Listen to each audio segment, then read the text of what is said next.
Hello বন্ধুরা, তোমরা সবাই কেমন আছো? আশা করি তোমরা সবাই ভালো আছো। আমি পাপিয়া চলে এলাম তোমাদের সামনে নতুন আরও একটা রান্না নিয়ে। আজকে আমি বানিয়েছি খোসলা শাকের চচ্চড়ি বা ছ্যাঁচড়া, যাই বলতে পারেন। এটা আমি কিভাবে বানিয়েছি আর কিভাবে বানালে ভালো লাগে খেতে, চলুন আপনাদের দেখিয়ে দিই। আর আমার চ্যানেলে যারা নতুন বন্ধু আছেন, যারা এখনও আমার চ্যানেলটিকে সাবস্ক্রাইব করেননি, তাদের কাছে অনুরোধ করছি আমার চ্যানেলটিকে সাবস্ক্রাইব করে দেবেন। সাবস্ক্রাইব করে পাশে থাকা বেল আইকনটি প্রেস করে দেবেন।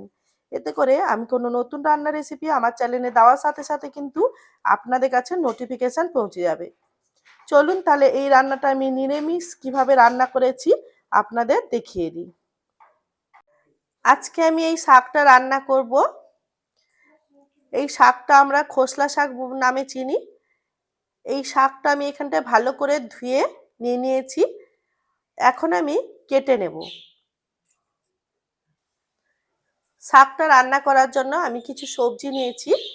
এখানটায় আমি নিয়েছি কচু, আলু, মেটে আলু আর বেগুন।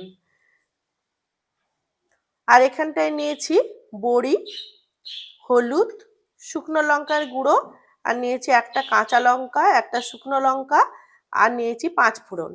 আমি এটা নিরামিষই রান্না করব, কারণ নিরামিষই খেতে বেশি ভালো লাগে এই শাকটা। গ্যাসের মধ্যে একটা কড়াই বসিয়ে দিয়েছি। কড়াইটা গরম হয়ে গেছে। এখন কড়াইয়ের মধ্যে দিয়ে দিচ্ছি সর্ষের তেল। আপনারা কিন্তু যে কোনো তেল ব্যবহার করতে পারেন।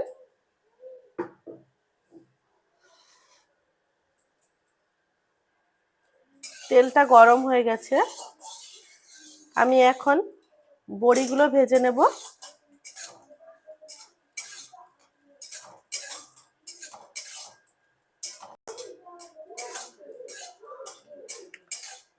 বড়িগুলো ভাজা হয়ে গেছে, তুলে নিচ্ছি।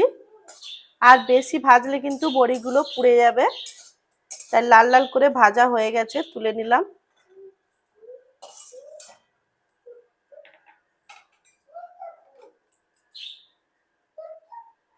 ওই কড়াইয়ের মধ্যে দিয়ে দিচ্ছি আরো একটু তেল। সর্ষের তেল দিলাম। তেলটা দেওয়ার পর আমি এখন দিয়ে দিচ্ছি 5 ফোড়ন, আর দিয়ে দিচ্ছি একটা শুকনো লঙ্কা।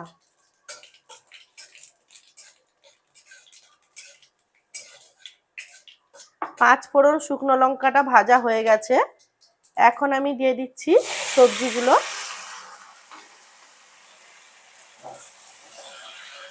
সবজিগুলো এখন হালকা করে ভেজে নেব।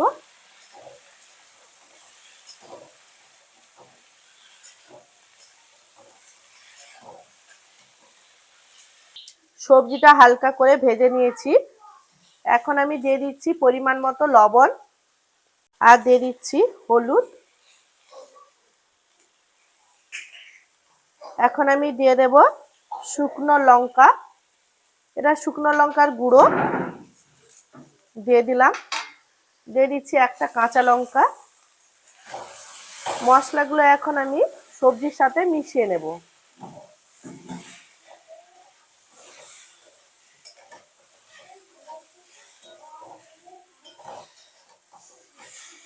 এইভাবে সবজি দিয়ে শাক রান্না করার সময় হলুদটা একটু বেশি করে দেবেন, না হলে কিন্তু রান্নার শেষে শাকটা দেওয়ার পর রান্নার শেষে কিন্তু দেখবেন একটু হলুদ কম লাগে বা একটু কালো কালো লাগে।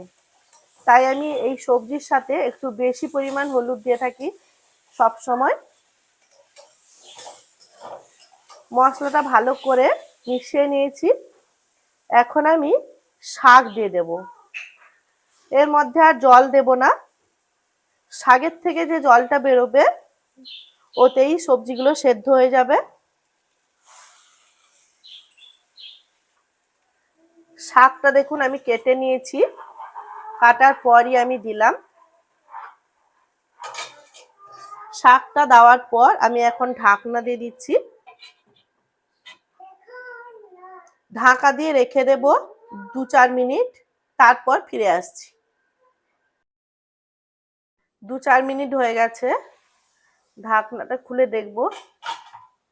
দেখুন শাকের থেকে বেশ অনেকটাই জল বেরিয়েছে।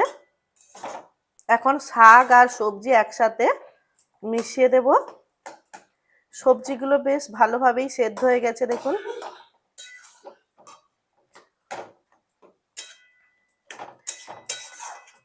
শাক আর সবজি এইভাবে মিশিয়ে নিচ্ছি আর হালকা করে একটু ঘেঁটে দেব।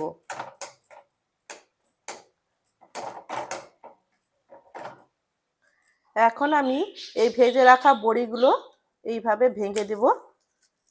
হাতের সাহায্যে প্রত্যেকটা বড়ি ভেঙে দিচ্ছি। এখন আমি এই ভাঙা বড়িগুলো দিয়ে দিচ্ছি শাকের মধ্যে।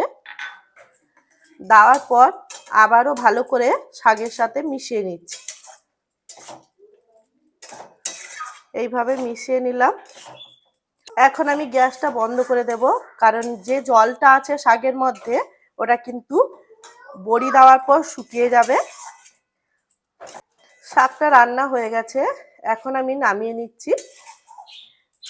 আজকের এই রান্নার রেসিপিটা যদি আপনাদের ভালো লেগে থাকে অবশ্যই লাইক করবেন, শেয়ার করবেন এবং সাবস্ক্রাইব করবেন।